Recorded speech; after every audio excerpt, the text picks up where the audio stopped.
vamos para os exercícios. Primeiro, então, primeiro exercício. A avaliação das aprendizagens dos alunos é ingrediente fundamental da educação escolar, dos processos escolares de ensino e aprendizagem.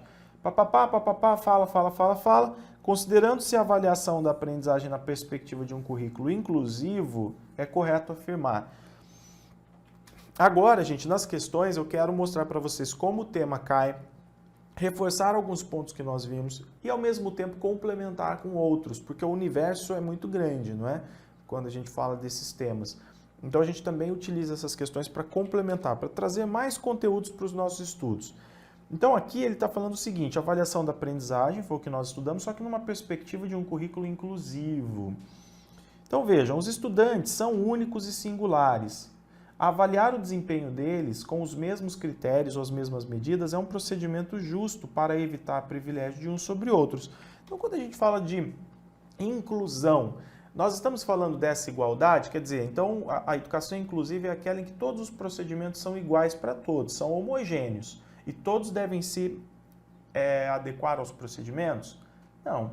Quando a gente fala de inclusão no Brasil, que é no nosso sistema de educação, né, que é o nosso foco aqui, nós falamos antes de equidade. Então, para incluir, eu preciso olhar para as necessidades dos alunos e oferecer uma prática, por exemplo, no caso, uma avaliação que seja condizente com as suas características, né? Então, não é aplicar a mesma avaliação para todos, é analisar as individualidades e adequar o processo aos alunos. Então, não pode ser a A. Vamos ver a B. No contexto inclusivo, a avaliação da aprendizagem aponta para ações que se distanciam de procedimentos classificatórios. É isso, não é? Então, assim, se eu quero incluir, não dá para realizar procedimentos que classificam, classificatórios, o melhor, o pior. Então, aqui é a resposta. Agora, a C. A educação inclusiva pressupõe um currículo igual para todos? Não. Nós não estamos falando de equidade quando a gente fala de inclusão. A gente fala de igualdade, né? Nós estamos falando de equidade. Tá? Equidade. A avaliação da aprendizagem é um desafio a ser superado, pois na inclusão escolar é imprescindível proporcionar as mesmas atividades e avaliações para todos. Não. A avaliação da aprendizagem constitui um instrumento de busca do desenvolvimento e da homogeneidade. Homogeneidade não, porque aí tem a ver com a A, com a C, com a D. Ok. Então é a B. 2. A avaliação da aprendizagem é concebida de diferentes maneiras nas diversas concepções de ensino. Nesse sentido, analisa as seguintes afirmações. Primeiro, então, gente, a autoavaliação é um dos momentos que favorece a construção. Deixa eu ver se tem alternativas, né? Porque às vezes eu não deixo, acabo não deixando as alternativas. Então, ele vai querer o quê? Ah, beleza. Então, quais itens tem a ver com o que ele está mostrando aqui para a gente?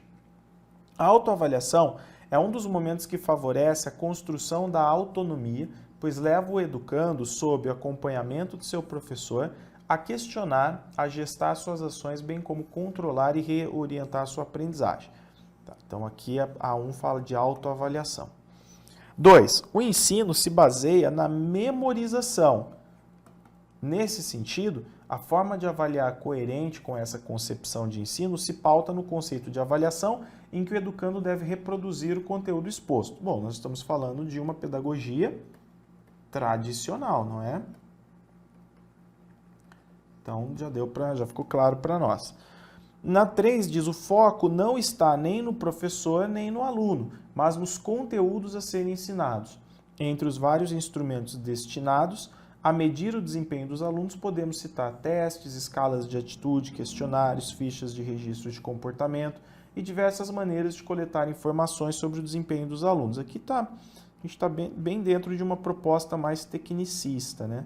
Se levarmos em consideração, então, as tendências, mais tecnicista que o ensino tradicional, beleza? E a autoavaliação, que está valorizando bastante o sujeito, a aprendizagem, a autonomia. Então, vamos ver.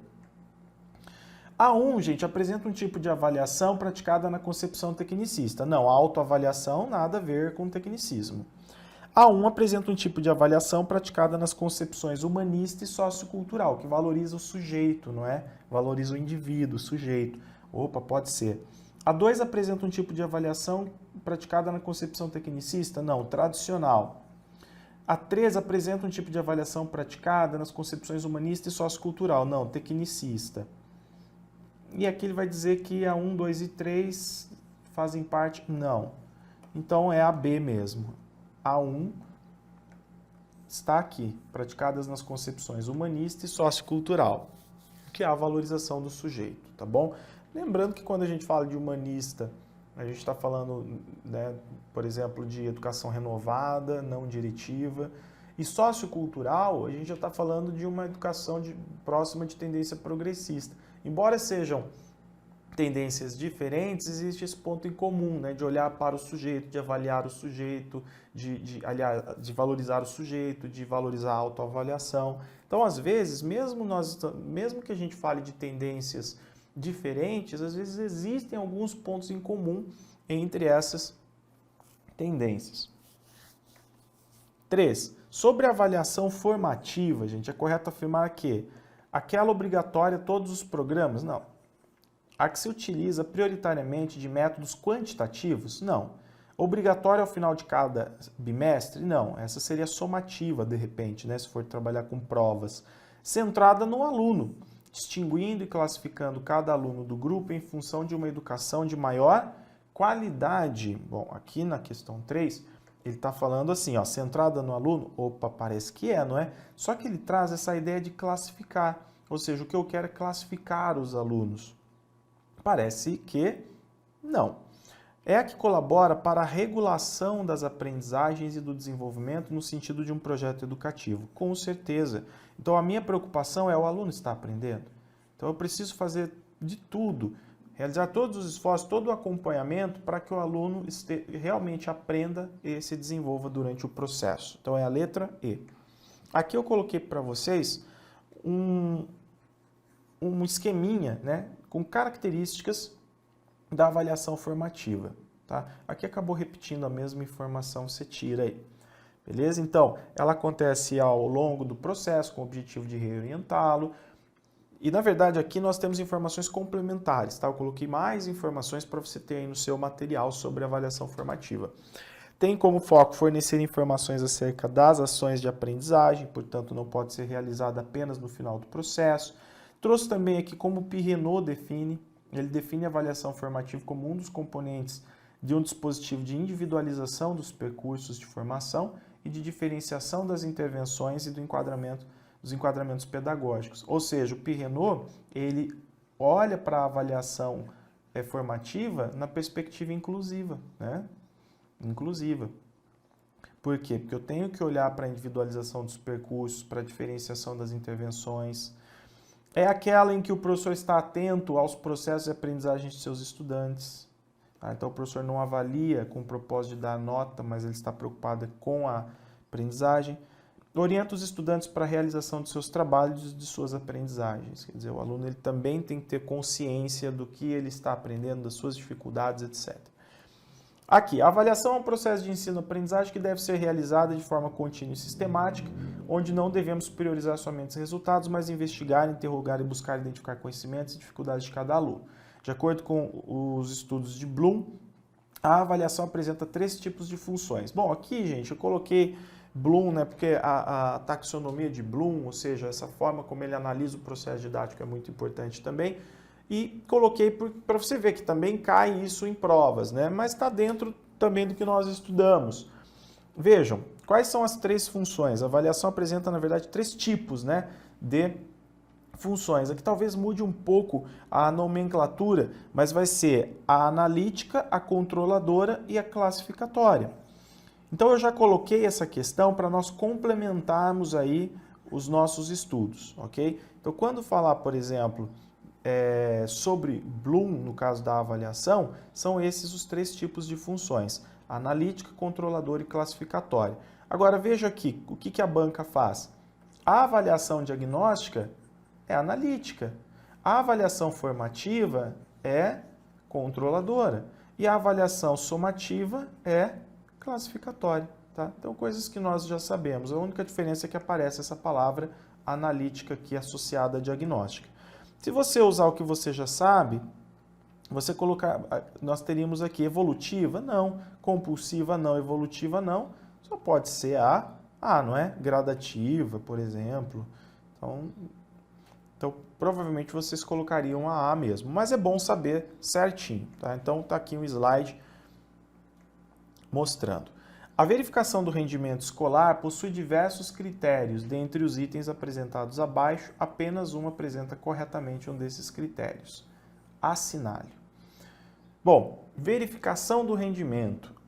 Critérios. Onde você viu que fala assim, a verificação do rendimento escolar deverá seguir critérios? Na LDB, não é? Então, aquilo que eu falei para você aqui não fala de LDB, não fala se está perguntando sobre avaliação, com base em fulano de tal, em ciclano ou em alguma lei. Você tem que reconhecer isso, você tem que identificar isso, tá? Muitas vezes.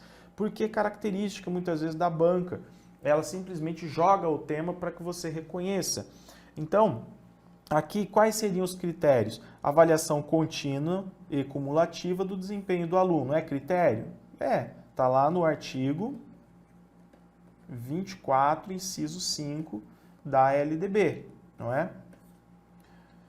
Prevalência de aspectos quantitativos sobre qualitativos? Não, é o contrário. O aproveitamento de estudos que não foram concluídos com êxitos? Ora, nada a ver, não é? Também esse não aí. A não obrigatoriedade da recuperação? Não, é obrigatória a recuperação, inclusive ao longo do processo, não é? Então, é a A. O critério para avaliação que está na LDB, que está correto aí, um dos, é o que está na A. 6. Considere o tema avaliação de acordo com Jussara Hoffmann. Estudos paralelos de recuperação são inerentes a uma prática avaliativa o quê, gente? Fácil esse, não é? Mediadora. E vejam que estudos paralelos de recuperação são o quê? Condizentes com a avaliação formativa.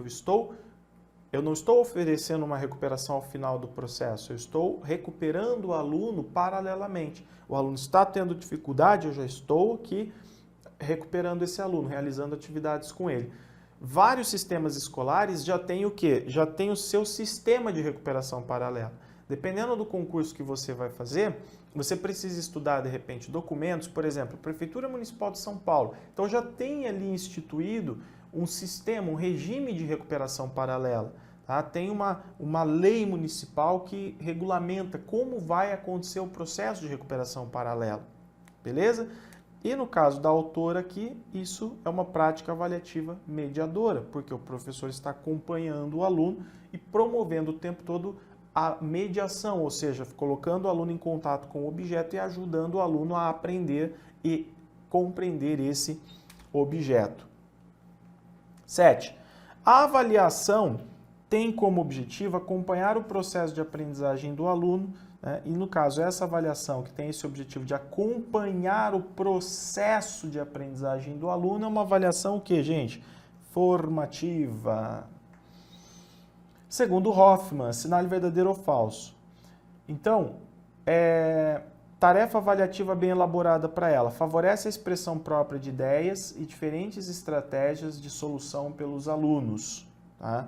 É verdadeiro ou é falso isso? É verdadeiro. Tá? Então, vamos complementar aqui. De acordo com a Jussara Hoffmann, quando a gente avalia bem, nós estamos favorecendo a expressão própria de ideias, no caso, as manifestações dos alunos, e as diferentes estratégias que eles apresentam. Até porque, mas e se o aluno estiver errando? O erro aqui é avaliado na perspectiva construtivista, é o erro construtivo. Então, se o aluno errar, pô, legal, eu consigo observar o que ele já sabe, o que ele ainda não sabe e consigo intervir pontualmente. Possibilita ao professor investigar as hipóteses construídas pelos alunos e os processos de raciocínio de que se utilizaram, verdadeiro. É uma tarefa que suscita respostas diferentes de alunos diferentes a uma mesma pergunta. Então, eu considero que os alunos não vão apresentar a mesma resposta. Porque se eu estou focando no aluno e não no gabarito, eu permito, inclusive, que os alunos apresentem suas respostas e considero que realmente vão aparecer respostas diferentes. Afinal, os alunos aprendem de formas diferentes, têm visões diferentes sobre o conteúdo estudado. Então, correta aqui, todas são verdadeiras. 9. A avaliação é uma ferramenta que o professor pode utilizar no processo de desenvolvimento de elaboração das aulas, auxiliando o aluno a perceber e encarar essa avaliação como um componente. como um componente o quê, gente? Bem, passivo? Não. Então, passivo não. Passivo? Não. Tá? Neutro, um ponto importante. Nos concursos, gente, o que predomina é a concepção crítica de educação, tá? Então, a educação não é uma prática neutra. O processo de ensino-aprendizagem não é um processo neutro. A avaliação não é neutra. Então, sempre existe um interesse, entendeu? Sempre existe um interesse ali que está sendo defendido, etc. Então, sempre que houver assim, essa ideia de neutralidade, em 99,9% dos casos, essa questão está errada. Então, a avaliação é um componente neutro. Não, não é, tá? Aí a gente vem aqui, né? Então, ela é a ferramenta que o professor pode utilizar no processo de desenvolvimento e de elaboração das aulas, beleza. Auxiliando o aluno, sempre olhando para o aluno, né? Ou seja, de que forma eu preciso trabalhar para que o aluno aprenda. Então, eu avalio para saber.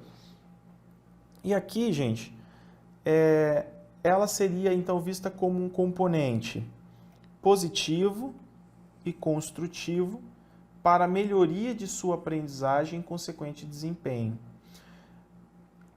É assim que ela está sendo abordada. Uma ferramenta que o professor utiliza para elaborar aulas e para auxiliar o aluno, tá? Aqui ele vem como formal e sistemático para a melhoria de sua aprendizagem, que tem como consequência a melhoria no desempenho. Tá aqui a resposta, tá? Positivo e construtivo. A partir da avaliação, a gente vai construir, então, né, uma situação de aprendizagem cada vez melhor, aulas, etc., para que o aluno aprenda. Então, é a C. 10. O processo de avaliação, que considera os erros como os equívocos cometidos pelos alunos como parte do processo de construção do conhecimento, denomina-se teoria o quê? Então, mais uma vez, a gente fala aqui, né, palavra construção, e no caso aqui a gente está falando da tradicional, da construtivista, isso é muito fácil, né? Construtivista. 11. Quanto à avaliação formativa, assinale a alternativa correta. Tem por objetivo a reprodução dos conteúdos curriculares selecionados pelo professor. Não, é a concepção de avaliação mais utilizada nos sistemas de ensino. Apesar de tudo, a mais utilizada é a tradicional ainda, né? É a classificatória, somativa. É um meio pedagógico para auxiliar o aluno em seu processo de aprendizagem. Isso mesmo, tá aqui então a avaliação formativa. 12, pessoal. Acerca das funções diagnóstica, formativa e somativa da avaliação, assinale a alternativa correta.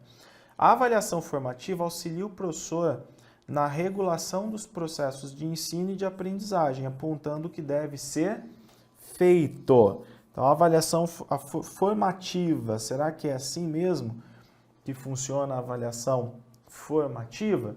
Então, ela auxilia o professor na regulação dos processos de ensino e de aprendizagem. Essa é a preocupação, apontando o que deve ser feito. Ou seja, com base no que o professor está identificando ali do aluno, ele sabe como ele deve intervir, não é? Então, o que eu preciso fazer? Como que eu vou mudar a minha prática? Que tipo de apoio eu vou oferecer? O que eu vou mudar na atividade, na minha sequência, etc. Então, é isso mesmo, é a A. É a A. Maravilha. Aqui diz, a avaliação somativa precede a ação, gente? Não, é ao final. A avaliação formativa é utilizada para uma apresentação final? Não, ela é processual. A avaliação diagnóstica leva a processos de exclusão e classificação? Na verdade, não, porque ela não ocorre no final, ocorre no início. E o professor faz uma avaliação diagnóstica justamente para entender o que os alunos sabem e o que não sabem e poder, então, auxiliar esses alunos de forma adequada para que não haja exclusão, não é? A avaliação somativa é utilizada ao longo do processo, não ao final. Então, é a A mesmo. 13. Um sistema de avaliação mais coerente, com uma perspectiva democrática de instituição escolar, implica uma prática avaliativa das aprendizagens que se paute pela lógica da Bom, então nós estamos falando de sistema de avaliação mais coerente com uma perspectiva democrática, né, gente? Então entra aí a ideia de inclusão, por exemplo, não é? Então, meritocracia a gente tem que cortar, tá? Seleção também, quantificação também, classificação também.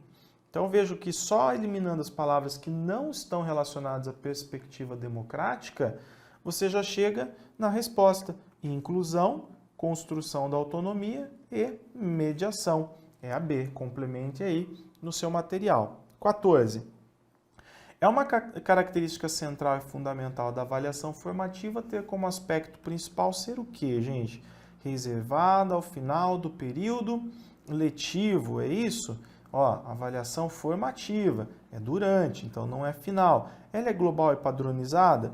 Não é, e não pode ser. Por quê? Porque se eu estou observando os alunos, se eu estou conversando, dialogando, tentando perceber o que os alunos sabem ou não sabem, a flexibilidade é a palavra-chave aí, tá? E não a padronização. Classificatória, não. Somativa, não. Contínua em seus registros de desenvolvimento. É a letra E. Maravilha. 15. Dentro de uma abordagem, a aprendizagem é verificada por meio de diferentes modalidades de avaliação. Opa, dentro dessa abordagem eu tenho variedade aqui, né, de avaliação. Por quê? Pensem assim, por que eu vou aplicar diferentes modalidades de avaliação? Porque os alunos são diferentes. E eu preciso aplicar diferentes modalidades pensando justamente nas individualidades e também nas oportunidades diferentes que eu ofereço para que os alunos aprendam. Isso, gente, não tem nada a ver, por exemplo, com uma abordagem tradicional, nem com uma abordagem comportamentalista, não é? Então, vamos continuar. A modalidade de avaliação parará, por exemplo, é importante para elucidar, conduzindo as construções de... Ixi, agora complicou, hein? Gradativamente e. Então, vamos ver o que dá certo aqui. Dentro de uma abordagem construtivista, que é a letra B, a aprendizagem é verificada por meio de diferentes modalidades de avaliação. A modalidade de avaliação diagnóstica, aqui, por exemplo, é importante para elucidar o que? Aprendizagens, que os alunos sabem o que eles não sabem, conduzindo as construções de conhecimento, gradativamente amplos e complexos. Aqui subjetivas não, aqui não, aqui não. Então é a B, tá? É a B. Questãozinha aí de complete. 16. Representa uma proposta avaliativa que inclui a avaliação no processo de ensino-aprendizagem. Ela se materializa nos contextos vividos pelos professores e alunos e possui uma função, a regulação das aprendizagens. Gente, você já decorou isso. Quando fala de regulação das aprendizagens, nós estamos falando da formativa. 17. A avaliação deve ser um processo contínuo envolvendo professores, alunos, família, sendo usada para diagnosticar as realidades e nortear tomadas de decisões no ambiente escolar. Com relação ao tema, as alternativas trazem tipos de avaliação nas escolas, exceto o quê? Qual que não é um tipo de avaliação nas escolas aí? Isso é tranquilo, não é essa relativa. Então existe avaliação comparativa, somativa, formativa, diagnóstica, mas relativa não. Então é a E. 18. De acordo com Hoffman, as tarefas avaliativas em uma visão mediadora são o quê? Então, mais uma sobre Hoffman para você colocar aí. Elas precisam, gente, ser planejadas, tendo como referência principal sua finalidade e a clareza de intenções do professor. Tá? Por exemplo, elas precisam ser classificatórias? Não. Elas precisam ser complexas? Não. Aquelas em que é preciso enunciar aos alunos os critérios de avaliação de uma tarefa que realizem melhor? Também nada a ver. Subjetivas, pois não trazem definição sobre a situação do aluno? Também nada a ver. Então, tá aqui, ó. Elas precisam ser planejadas. Às vezes a gente corre o risco de entender o quê? Que como essa avaliação mediadora envolve muito diálogo, etc., não há necessidade de um planejamento dela. Lógico que existe. Ação sistemática, não é? Intencional. 19. A avaliação da aprendizagem escolar é um elemento do processo de ensino e de aprendizagem. Dessa forma, a avaliação tanto serve para avaliar a aprendizagem dos alunos quanto o ensino desenvolvido pelo professor. Maravilha! Numa perspectiva emancipatória, que parte dos princípios de autoavaliação e da formação, podemos afirmar que os alunos também devem participar dos critérios que servirão de base para a avaliação de sua aprendizagem. Aqui nós temos perspectiva emancipatória, ou seja, esse aluno já participa de forma ativa e crítica do processo de ensino. Se eu quero formar um aluno para ser um cidadão crítico participativo, ele já precisa ser assim, estimulado a agir dessa forma dentro da sala de aula em todos os processos. Tá? Então, realmente é a letra A, ok? Aqui utilizado como mecanismo de seleção, não. Os mesmos critérios que possam classificar aprendizagens, não. Os alunos também devem registrar o processo de avaliação que servirá para disciplinar o espaço, não. Mecanismos seletivos, não. E a última questão, pessoal, a última. No processo de avaliação e aprendizagem deve-se considerar que o exame dos conteúdos trabalhados em sala de aula deve incluir os aspectos mais específicos ligados à formação do cidadão e de sua qualificação profissional. O exame dos conteúdos, opa, parece que essa aí não é muito legal, hein? Aqui, ó, qualificação profissional. O processo de avaliação discente articula-se ao regimento escolar da instituição elaborado à luz da legislação. Parece que não também. A avaliação da aprendizagem deve estar articulada aos objetivos educacionais, certo, que se apresentam como missão dos sistemas de ensino. D. A avaliação possui implicações pedagógicas que extrapolam os aspectos técnicos e metodológicos e atinge aspectos sociais, éticos, psicológicos importantes. Aqui, a avaliação possibilita identificar a eficiência e eficácia do sistema escolar. Gente, essa aqui talvez em larga escala, tá bom? A gente está falando da avaliação da aprendizagem. Então aqui, por exemplo, aqui essa avaliação ela deve estar articulada aos objetivos educacionais que apresentam como missão dos sistemas de ensino. Da aprendizagem, não. As avaliações externas, sim. Aqui, exame dos conteúdos trabalhados em sala de aula deve incluir os aspectos mais específicos ligados? Não, a gente tem que olhar para a formação integral do sujeito. O processo de avaliação discente articula-se ao regimento escolar da instituição elaborado à luz da legislação. Ou está muito reducionista ou ela está mais ligada aqui à avaliação institucional, né? É a D mesmo. Aqui a gente está falando de avaliação da aprendizagem de uma forma ampla. Então pega esse trecho aí e complementa lá no teu material como característica também da avaliação da aprendizagem. Beleza, pessoal? Então ficamos por aqui. Vimos bastante coisa sobre avaliação da aprendizagem. Apesar disso, sempre há o que aprender. Então fique atento às aulas. Tá? E vamos seguir em frente. Valeu, grande abraço.